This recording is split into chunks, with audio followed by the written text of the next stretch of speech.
प्रोलिफ plus. अब हम liver health पे जाने से पहले हम देखेंगे वाई लीवर हेल्थ, लीवर की हेल्थ क्यों ज़रूरी है। हमारा जो बॉडी है या पोल्ट्री की बॉडी है या कोई भी जिस्म है ना, वो मुख्तलिफ आपको पता है ऑर्गन से मिलके बना होता है, मुख्तलिफ अज़ू से मिलके बना होता है। तो अगर हम साइंस के रूह से देखें या मेडिकल के टर्म से देखें तो कुछ ऑर्गन्स का स्टेटस बाकी कुछ ऑर्गन से ज़्यादा इम्पोर्टेंट होता है। जिस्म के अंदर कुछ ऑर्गन्स कम इम्पोर्टेंट हैं और कुछ इम्पोर्टेंट ज़्यादा हैं। जो ज़्यादा इम्पोर्टेंट हैं उनको साइंस के टर्म में कहते हैं वाइटल ऑर्गन्स। वाइटल ऑर्गन्स के अंदर हमारे पास कौन कौन से हैं, जैसे आप जानते कि भाई लिवर है, हाँ लीवर आ गया, हार्ट आ गया, किडनी आ गया। अब इनको वाइटल ऑर्गन्स क्यों कहा जाता है? इनको वाइटल ऑर्गन्स दो वजूहात की बिना पे कहा जाता है। एक कि ये बॉडी के अंदर एट अ टाइम मुख्तलिफ फंक्शंस कर रहे होते हैं, और दूसरी वजह यह है कि ये वाइटल ऑर्गन इनको इसलिए कहा जाता है कि अगर इनमें कोई एबनॉर्मलिटी आए तो सर्वाइवल पोल्ट्री का या कोई भी लिविंग ऑर्गेनिजम्स का पॉसिबल नहीं रहता, वो मोर्टेलिटी की तरफ चले जाते हैं। तो liver is a vital organ, ठीक है ना। तो इसके लिए इसकी हेल्थ भी उतनी ही इम्पोर्टेंट है जितनी इसकी अहमियत है। तो लीवर जो है ना, उसके डिफरेंट फंक्शंस हैं। तो उसमें से जो बेसिक लीवर के इम्पोर्टेंट फंक्शंस हैं ना, उसमें है सबसे पहले सिंथेसिस। किस चीज़ की सिंथेसिस? लीवर जो है पोल्ट्री के अंदर डिफरेंट टाइप ऑफ प्रोटीन्स बना रहा होता है। दूसरा लीवर का जो इम्पोर्टेंट फंक्शन है ना, वो है डिटॉक्सिफिकेशन। मतलब जितने भी एनवायरनमेंट से, फीड से, ड्रग से, जितने भी जहरीले मवाद जिस्म के अंदर पोल्ट्री के आ रहे हैं, उनके असर को ये ज़ाइल करता है, डिटॉक्सिफाई करता है। थर्ड नंबर पे जो इसका इम्पोर्टेंट फंक्शन है वो है मेटाबॉलिज्म। अब हम इन तीनों फंक्शंस को है ना वो एलेबोरेट करते हैं, थोड़ा सा एक्सपेंड करते हैं, ठीक है। तो मेटाबॉलिज्म अब क्या होता है? पोल्ट्री की बॉडी के अंदर जितने भी केमिकल रिएक्शंस हो रहे हैं, उसकी ग्रोथ के लिए, प्रोडक्शन के लिए, रिप्रोडक्शन के लिए जितने भी केमिकल रिएक्शंस हो रहे हैं, उन रिएक्शंस को मेटाबॉलिज्म कहते हैं। जो फीड होती है ना, फीड, वो बेसिकली 5 चीज़ों पर मुश्तमिल होती है। अगर हम उसको देखें, कोई भी फीड हो, इंसान जो ले रहे हैं या पोल्ट्री ले रही है, वो 5 चीज़ों पर मुश्तमिल होती है। 3 उसकी बुनियादी मेजर चीज़ें होती हैं और जो 2 चीज़ें हैं वो माइनर होती हैं। जो मेजर चीज़ें हैं ना, उसमें सबसे पहली चीज़ आती है कार्बोहाइड्रेट्स, जो कि पोल्ट्री की बॉडी को या लिविंग थिंग्स को एनर्जी प्रोवाइड कर रही होती है। हम कार्बोहाइड्रेट सोर्स लेते हैं और एनर्जी प्रोडक्शन हमें मिलती है। दूसरी चीज़ है लिपिड, जो कि स्टोर फॉर्म ऑफ एनर्जी है। जब कार्बोहाइड्रेट्स के जिस्म के अंदर कमी होती है तो जो स्टोर फॉर्म ऑफ एनर्जी होती है वो फैट्स की सूरत में हमें मिलती है। तीसरी जो फीड की मेजर चीज़ है ना, वो है प्रोटीन्स, जो कि मसल बिल्डअप कर रही होती है, ग्रोथ कर रही होती है। अब लीवर इन तीनों फीड के इंग्रेडिएंट्स को डायरेक्टली अफेक्ट कर रहा होता है। कैसे?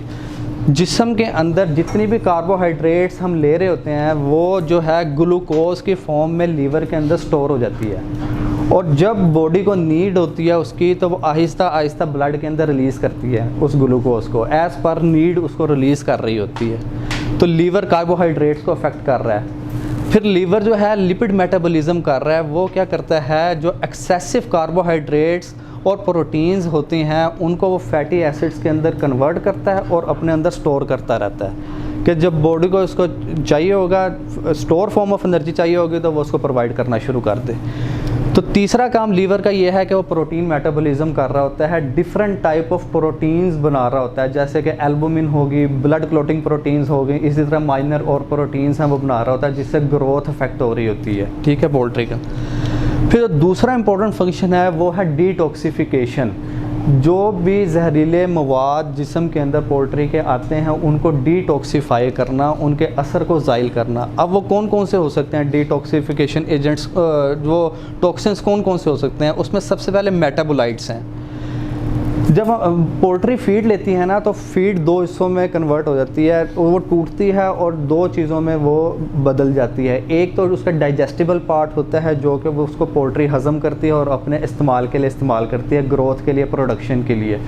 दूसरी जो चीज़ होती है उसको हम सेकेंडरी मेटाबोलाइट्स कहते हैं। सेकेंडरी मेटाबोलाइट्स ऐसी चीज़ें होती हैं फीड के अंदर जो कि हज़म नहीं होती और नेगेटिवली इम्पेक्ट करती है, जिसमें फिनोलिक कंपाउंड्स हो गए, ऑर्गेनिक कंपाउंड्स हो गए, इसी तरह के ऐसा मवाद जो फीड के अंदर हार्मफुल इम्पैक्ट काज कर रहा होता है पोल्ट्री को। फिर आपको पता है कि पोल्ट्री के अंदर पहले दिन से ही कि हाई डोज दी जा रही होती है एंटीबायोटिक्स की। जब इतनी हाई डोज में एंटीबायोटिक्स देते हैं तो उसके साइड इफ़ेक्ट्स भी होते हैं उस ड्रग के, तो उसको डिटॉक्सिफाई कौन करता है? लीवर करता है। तीसरी चीज़ है, इन्वायरमेंट के अंदर और फीड के अंदर टॉक्सिन्स आते हैं, जिसका एक बहुत मेजर टॉक्सिन का सोर्स है फंगल टॉक्सिन्स है, माइकोटॉक्सिन्स है, जिसमें एफ्लाटॉक्सिन्स हैं, ठीक है। वो डायरेक्टली अफेक्ट कर रहे होते हैं बॉडी को, जिसको डिटॉक्सिफाई करता है कौन? लीवर। तो लीवर का काम डिटॉक्सिफिकेशन। इसके अलावा लीवर फिर क्या करता है? बाइल प्रोडक्शन करता है। लीवर बाइल एसिड्स बनाता है जो कि गॉल ब्लैडर में स्टोर होते हैं और फिर वो अंतड़ियों के अंदर जाते हैं, जो कि फ़ैट को तोड़ के बॉडी ब्लड स्ट्रीम के अंदर लेके जाते हैं, फ़ैट की डाइजेशन करवाते हैं। फिर लीवर आपको बताया था कि फीड के अंदर 5 चीज़ें होती हैं, 3 चीज़ें मेजर होंगी, 2 माइनर। कौन कौन सी होती हैं? वो होती हैं वाइटामिन्स और मिनरल्स। अब लीवर का काम स्टोर हाउस के तौर पे भी होता है। वो क्या करता है कि विटामिन्स A, D, E के, ये फैट सोल्युबल विटामिन्स और B12 को अपने अंदर स्टोर करता है कि जब बॉडी को ज़रूरत होगी मैं ये प्रोवाइड कर दूंगा। एज अ स्टोर हाउस के तौर पे काम करता है। इसके अलावा डिफरेंट मिनरल्स होते हैं, आयरन हो गया, कॉपर हो गया, इसके भी ये स्टोरेज कर रहा होता है। फिर लीवर का काम होता है इम्यून सिस्टम। इम्यून सिस्टम में ये क्या करता है? कभी कभी वायरल अटैक्स आते हैं, बैक्टीरिया के अटैक्स आते हैं, तो लीवर जो है ना उस टाइम कफर सेल्स प्रोड्यूस करना शुरू कर देता है, जो कि फ़ौरन उस वायरस और बैक्टीरिया को जाके जो है ना ब्लड के अंदर पैथोजेंस को जाके ख़त्म करते हैं। तो अब देखें कि एक लीवर है वो मेटाबॉलिज्म भी कर रहा है, कार्बोहाइड्रेट्स की, फ़ैट्स की, प्रोटीन्स की स्टोरेज भी कर रहा है, विटामिन्स की, मिनरल्स की, इम्यूनिटी को भी बूस्ट कर रहा है, बाइल प्रोडक्शन भी कर रहा है, डिटॉक्सिफिकेशन भी कर रहा है। एट अ टाइम कितने ज़्यादा वो काम कर रहा है, तो उसकी वजह से लीवर को नॉर्मल कंडीशन में भी स्ट्रेस का सामना करना पड़ता है। उसमें ये स्ट्रेस फैक्टर्स में क्या होता है? पोल्ट्री के अंदर लीवर हाई प्रोन होता है स्ट्रेस के कंडीशन में। क्यों? क्योंकि पोल्ट्री के अंदर हम जो कन्फाइंड एरियाज़ में ब्रायलर को रख रहे होते हैं, अब वो एक्सरसाइज नहीं कर रहे होते। हम तो चले जाते हैं कि हम एक्सरसाइज कर लेते हैं तो लीवर अपना फंक्शन तेज़ कर देता है, मेटाबॉलिज्म हो जाती है, एक्सरसाइज हो जाती है और वो अपना काम तेज़ी से करना शुरू कर देता है। आवाज़ नहीं आ रही आपको? ठीक है, ठीक है। अब हेलो जी, अब आ रही है आवाज़? ठीक है, अच्छा ठीक है। तो फिर मैं ये बता रहा था कि जो पोल्ट्री है ना, पोल्ट्री के अंदर लैक ऑफ एक्सरसाइज होती है, जिसकी वजह से लीवर अपना काम सही तरीके से नहीं करता, मेटाबॉलिज्म उसकी अफेक्ट होती है। दूसरी वजह ये होती है कि हम हाई एनर्जी डाइट दे रहे होते हैं। जब हम हाई एनर्जी डाइट देते हैं ना, तो वो डाइट जो होती है ना वो मेटाबोलाइज नहीं हो रही होती है और लीवर के अंदर एबनॉर्मली स्टोर होना शुरू हो जाती है, जिसकी वजह से लीवर जो होता है फिर स्ट्रेस का शिकार हो जाता है। उसमें जो सबसे इम्पोर्टेंट चीज़ होती है वो कंडीशन आती है फैटी लीवर सिंड्रोम। अब ये सिंड्रोम क्या, आपको नाम से पता लग रहा है कि liver fatty liver syndrome, liver fat का शिकार हो गया। लीवर के अंदर जो ट्राइग्लिसराइड्स या फैटी एसिड्स हैं वो आपस में ना जमा होना शुरू हो गए और जमा होते होते उसके जो सेल्स हैं ना उनको, उसके फंक्शंस को उन्होंने ख़त्म करना शुरू कर दिया लीवर के। तो अब लीवर जो है ना वो एबनॉर्मल इम्पेयरिंग इन फंक्शन कर देगा, अपना फंक्शन छोड़ना शुरू कर देगा। ठीक है। अब ये तो था नॉर्मल कंडीशन में भी पोल्ट्री के अंदर लीवर के ऊपर स्ट्रेस आ रहा है। इसके अलावा पोल्ट्री के अंदर क्या होता है कि डिफरेंट इन्फेक्शियस डिजीज़ आती हैं, जो कि वायरल डिजीज़ भी होती हैं और बैक्टीरियल डिजीज़ भी होती हैं। अब वायरल डिजीज़ मैरिक डिजीज़ है, एवियन ल्यूकोसिस है, इसका हर्पिस वायरस का इन्फेक्शन है। बैक्टीरियल डिजीज़ में इकोलाई है, सैल्मोनेला है। जब ये अटैक करते हैं तो ये डायरेक्टली अफेक्ट कर देते हैं लीवर को और लीवर को डैमेज कर देते हैं। ठीक है। फिर हमारे पास टॉक्सिन्स आ गए, जैसे आपको बताया कि मोस्ट नोटोरियस टॉक्सिन जो हमारे पास है, जो लीवर को डायरेक्टली जाके अफेक्ट कर देता है, वो हमारे पास है एफ्लाटॉक्सिन्स, जो कि लीवर को जाके डैमेज कर देता है। अब ये सारी कंडीशन जब नॉर्मल कंडीशन में लीवर स्ट्रेस में चला गया, ऊपर से टॉक्सिन्स आ गए, ऊपर से हमारे पास वायरल अटैक कोई आ गया, कोई बैक्टीरियल अटैक आ गया, जब ये सारी चीज़ें हमारे पास आ गई तो बेचारा जो छोटा सा लीवर था ना, अब उसको मदद की ज़रूरत है। ठीक है। अब इसको हेल्प करने के लिए डीएमजी के पास हमारे पास जो प्रोडक्ट है वो है प्रोलिफ प्लस। ठीक है। इसकी कंपोजिशन के अंदर हमारे पास 4 ऐसे प्रोडक्ट हैं जो 4 प्रोडक्ट आपस में एक दूसरे के साथ मिलकर सिनर्जिस्टिकली अफेक्ट करते हैं। मतलब एक प्रोडक्ट, एक एक्टिव इंग्रेडिएंट्स दूसरे एक्टिव इंग्रेडिएंट्स की मदद करता है और इसके सारों के असर को बढ़ाता है, इसको कहते हैं सिनर्जिज्म। ठीक है, तो ये चारों चीज़ें जो हैं ये लीवर की हेल्थ को इम्प्रूव करती हैं। अब ये कैसे करती हैं वो हम देखेंगे। अब इसमें 4 एक्टिव इंग्रेडिएंट्स हैं। सबसे पहले इसमें है विटामिन ई, फिर सेलेनियम एज सोडियम सेलेनाइट, फिर कोलिन क्लोराइड और फिर जिंक सल्फेट। ठीक है, ये आ रही हैं सबको नज़र इधर से? अली भाई आप बताएं ज़रा। ठीक है, सही। अब ये 4 चीज़ें, अब हमने देखना है कि ये चारों चीज़ें कैसे करती हैं। अब एक कंसेप्ट है ऑक्सीडेशन का कंसेप्ट, ये हम थोड़ा सा रिवाइज करते हैं कि ऑक्सीडेशन क्या होता है। जैसे एक लोहा होता है ना, लोहा, उसको हम अगर छत पे रख दें, उसको ऊपर बारिश पड़ती है या उसके ऊपर सनलाइट पड़ती है तो आहिस्ता आहिस्ता कुछ दिन तक उसको जंग लगना शुरू हो जाता है। ठीक है, तो बारिश और सूरज की रोशनी, ये सारी चीज़ें क्या है, एक्सटर्नल फैक्टर्स हैं जो कि लोहे को जंग लगा रहे हैं आहिस्ता आहिस्ता टाइम्स के साथ। ठीक है, बिल्कुल इसी तरह उसको कहते हैं ऑक्सीडेशन। बिल्कुल इसी तरह लीवर के अंदर भी एक एबनॉर्मेलिटी प्रोड्यूस होती है ऑक्सीडेशन की सूरत में। वो कैसे? लीवर जो होता है ना, वो छोटे छोटे कुलियों से मिलके बना होता है, सेल्स से मिलके बना होता है, उनको कहते हैं हिपैटोसाइट्स। ठीक है, अब ये हेपेटोसाइट का फ़र्ज़ करें, ये एक मॉलिक्यूल है हेपेटोसाइट का। इसके ऊपर कोई भी बॉडी के अंदर हमारे पास हैवी मेटल आया, कोई भी एक ऐसी स्पीशीज़ आई, कोई हैवी मेटल्स, कैंट्री मेटाबॉलाइट्स आए, उसने इसको आके ज़ोर से टकराया हेपेटोसाइट्स के, इसमें से इलेक्ट्रॉन को रिमूव कर दिया। ठीक है, अब ये जो हेपेटोसाइट का मॉलिक्यूल है ना, ये बात ये हो रही है कि लीवर टॉनिक में विटामिन ई होना क्यों जरूरी है? ठीक है, कि ये बता का जो फॉर्मुलेशन बनाई जाती है ना, ये एमिनो फैक्टर है जो होती है, इसकी पीछे पूरी ताजी पड़ती है। ठीक है, और ये लीवर टॉनिक आप यूज करवाएंगे तो जो बाकी लीवर टॉनिक्स है उनकी निस्बत आपको क्या बेनिफिट एक्स्ट्रा होगा? जी, ये जो चारों है ना, ये ऑक्सीडेशन का कंसेप्ट इन चारों के लिए है, ये मैं आपको बता रहा हूँ। ठीक है ना। अच्छा, अब ये मॉलिक्यूल है, इस पे आगे कोई भी हैवी मेटल अटैच हुआ, टकराया, जैसे एक्सीडेंट हुआ इसका, इसमें से उन्होंने इलेक्ट्रॉन को रिमूव कर दिया। अब ये जो मॉलिक्यूल है ना, ये हेपेटोसाइट की जगह एक एबनॉर्मल मॉलिक्यूल बन गया। अब इस मॉलिक्यूल का नाम जो है ना, अब इसको कहते हैं फ्री रेडिकल। इसका ये काम है कि ये अपने इर्द गिर्द वाले तमाम सेल्स हैं ना, उसको ये डिस्ट्रॉय करना शुरू कर देता है, कुछ को अपने पास खींचता है, क्योंकि ये चार्ज पार्टिकल हो गया। पहले था ये न्यूट्रल पार्टिकल, अब उसमें से एक चीज़ निकल गई है, अब ये एबनॉर्मल हो गया, अब ये चार्ज पार्टिकल है। अब ये एक चेन रिएक्शन शुरू कर देगा, जिसकी वजह से लीवर के इर्द गिर्द सारे सेल जो है ना वो ख़राब होना शुरू हो जाएंगे और लीवर की जो फंक्शनैलिटी है वो इम्पेयर हो जाएगी। ठीक है, अब उसको ख़त्म करने के लिए हमें कोई एक ऐसी चीज़ चाहिए जो एंटीऑक्सीडेंट के तौर पे काम करे। ठीक है, एंटीऑक्सीडेंट क्या करेगा? एंटी से मुराद के ऑक्सीडेंट के ख़िलाफ़ काम करने वाली चीज़।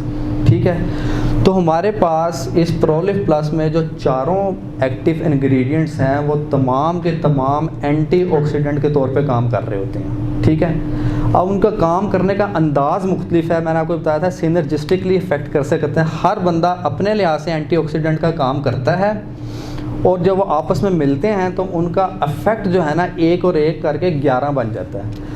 अब विटामिन ई एंटीऑक्सीडेंट के तौर पे कैसे काम करता है? हमारे पोल्ट्री के जिस्म में एक ब्लड के अंदर एक एंजाइम होता है, उसको कहते हैं सुपर ऑक्साइड डिसम्यूटेज। ठीक है, ये एंजाइम एंटीऑक्सीडेंट के प्रोसेस को इनक्रीज करता है, बढ़ाता है। अब विटामिन ई क्या करता है? विटामिन ई की सप्लीमेंटेशन इस एंजाइम्स को इनक्रीज कर देती है। जब विटामिन ई की सप्लीमेंटेशन करेंगे, ये सुपर ऑक्साइड डिसम्यूटेज इनक्रीज करेगा, ये एंटीऑक्सीडेशन के प्रोसेस को तेज़ कर देगा और जितने भी फ्री रेडिकल्स बने हैं ना, उनको वापस नॉर्मलाइजेशन की तरफ ले आएगा।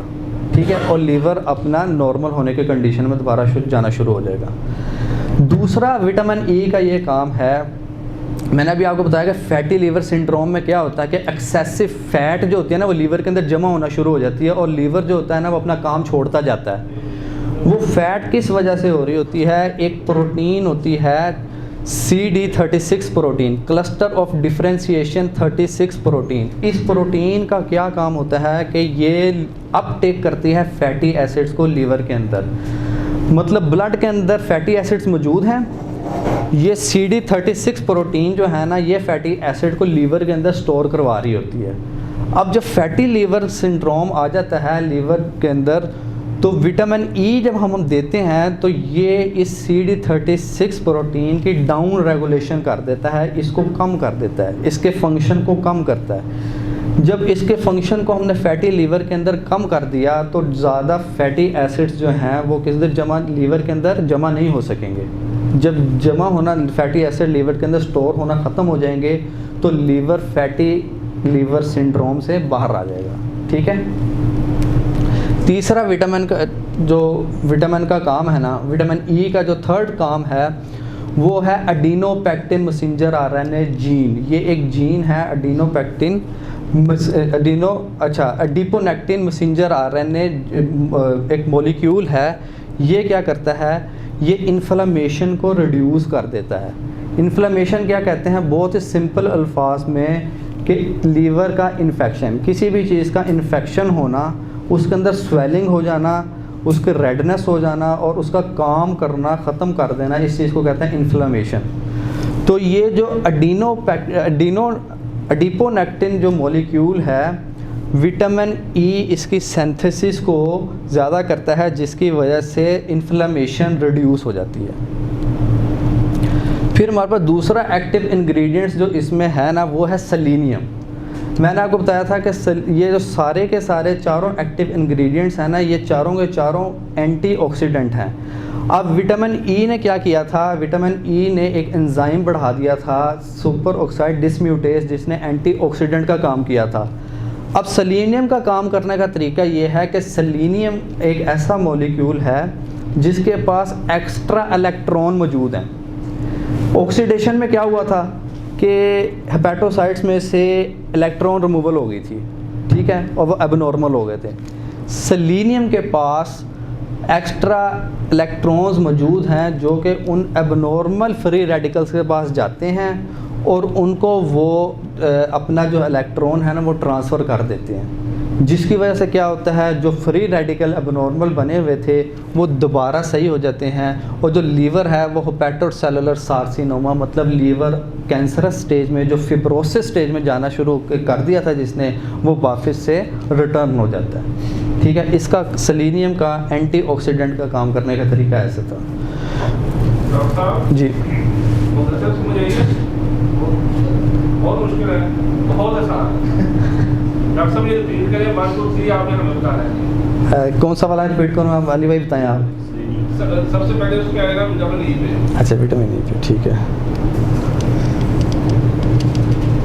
अली भाई सिंपल ये है कि जब विटामिन ई देंगे ना तो ये एंजाइम बॉडी में ज़्यादा उधर देखिए, उधर ये देखिए। और अल्लाह के बंदो अगर समझ ना आ रही हो तो दोनों का खड़े कर देंगे। ठीक है जी, हम ढूंढ रहे हैं, हमें कोई आगे चला सकता है तो चला लें। ठीक है। और डॉक्टर साहब आपने भी जो है ना कि वो चेहरे पढ़ते जाना है, जब जिसके तोते उड़ने लगे ना तो उड़ने से आपने रोके तो पहले उसके तोते पकड़ लें। ठीक है, ठीक है। उनको ला के फिर दोबारा उसकी जगह पे बिठा देना। अब सारे भाई ना अपनी अपनी कुर्सी के साथ पीछे टेक लगा। हाँ जी। और जो है ना कि डॉक्टर साहब ये हमें बता रहे हैं कि जब भी कोई बीमारी हमलावर होगी तो उसके नतीजे में जो जिगर का सेल है जिसको हेपेटोसाइट कहते हैं, जिस तरह ये दीवार इनको से बनी हुई है तो जो जिगर है वो हेपेटोसाइट से बना होता है। ठीक है जी। तो ये जो जिगर के हेपेटोसाइट हैं, ये जब इसके ऊपर कोई स्ट्रेस आता है तो वो स्ट्रेस आके उससे टकराता है तो इलेक्ट्रॉन निकल गया और वहाँ पे रिएक्टिव ऑक्सीजन स्पीशीज बन गई। ठीक है, यानी कि सेल उसका टूट गया। अब ये जो टूट गया है ये बाकियों को भी ख़राब करता है। जैसे किसी हिस्से पे पस पड़ जाए ना तो कहते हैं इसको साफ़ करें तो ये बाकी सेल्स को भी डैमेज करेगी। ठीक है। अब उसको रोकने के लिए बॉडी को चाहिए सुपर ऑक्साइड डिसम्यूटेज। क्या चाहिए? सुपर ऑक्साइड डिसम्यूटेज, वो लिखा होगा है SOD, सुपर ऑक्साइड डिसम्यूटेज। ठीक है जी। जब आप विटामिन ई देते हैं तो विटामिन ई देने से सुपर ऑक्साइड डिसम्यूटेज बनेगा। ठीक है जी। और ये जो सुपर ऑक्साइड डिसम्यूटेज है, ये जो हिपैटिक डिग्रेडेशन हुई है, जो लीवर के सेल टूटे हैं, ये उनकी शिकस्त व रीख्त को, उनके टूटने को मुंतमिल कर देगा। समझ आ गई है? एक लफ्ज़ बस याद रखना है, सुपर ऑक्साइड, इसको लिख भी लें, अपने डायरी शरीफ खोले ना जनाब, ठीक है, कलम भी खोलें, इसको लिख भी लें। ये नोट्स लेंगे तो आपको चीज़ें याद रहनी है, और फिर आप 5,10,000 रुपये कमाएंगे।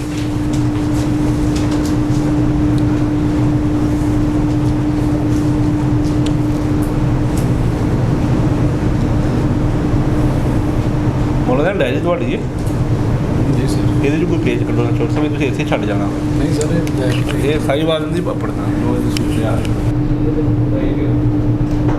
अच्छा जी, अगली बात बोलो ये है, ये समझ आ रही है, विटामिन ई क्या करेगा, सुपर ऑक्साइड डिसम्यूटेज बनाएगा, वो जो जिगर के सेल टूटे हुए हैं उनको मुंतमिल करके जोड़ देगा। आसान है मुश्किल है?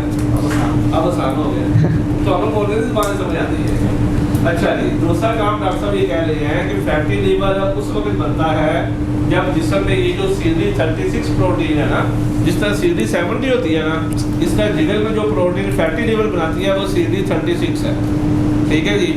डॉक्टर साहब हमें ये बता रहे हैं कि जब आप विटामिन ई देंगे तो CD36 अपना काम छोड़ देगी, वो अपना काम कर नहीं सकेगी, और उसने जो चर्बी इकट्ठी करके जिगर के ऊपर जमा के चर्बी वाला जिगर बनाना है ना, वो चर्बी वाला जिगर बनेगा नहीं।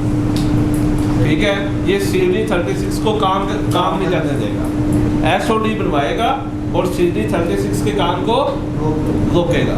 समझ आ गई है? जी डॉक्टर साहब, यार मैं सॉरी आपको इंटरप्ट कर, नहीं ठीक है सर, ठीक, बट समझ आनी चाहिए ना असल में। अब जी आगे आ जाइए, आगे इससे एक बात नहीं, ये पॉइंट बताएं डॉक्टर साहब पिछली स्लाइड पे जी, ये बताएं, फिर मैं सादा बात में बताऊंगा। सर इसमें बिल्कुल अगर सिंपल वे में बताया जाए तो जो विटामिन ई की जब सप्लीमेंटेशन करते हैं ना, तो एक इम्पोर्टेंट मॉलिक्यूल होता है ब्लड के अंदर, उसको कहते हैं एडिपोनेक्टिन। ठीक है, ये इन्फ्लेमेशन को, लीवर के इन्फेक्शन को कम कर देता है। तो विटामिन ई जो है ना वो इसकी प्रोडक्शन करता है। अच्छा ठीक, बस बस। जिगर की सोजश है ना जी, वो जब हो रही होगी तो जब विटामिन ई देंगे तो विटामिन ई देने से एडिनोपेक्टिन डॉक्टर साहब बढ़ेगा जी, एडिनोपेक्टिन मॉलिक्यूल आ जाएगा। एडिनोपेक्टिन जो है वो जब विटामिन ई देंगे तो एडिनोपेक्टिन क्या होगा, बढ़ेगा, और ये एडिनोपेक्टिन जो जिगर की सोजश हुई है ये उसको कम कर देगा। ठीक है जी। इसको भी एक लफ्ज़ याद रखना है, एडिनोपेक्टिन। टोटल 3 लफ्ज़ हुए।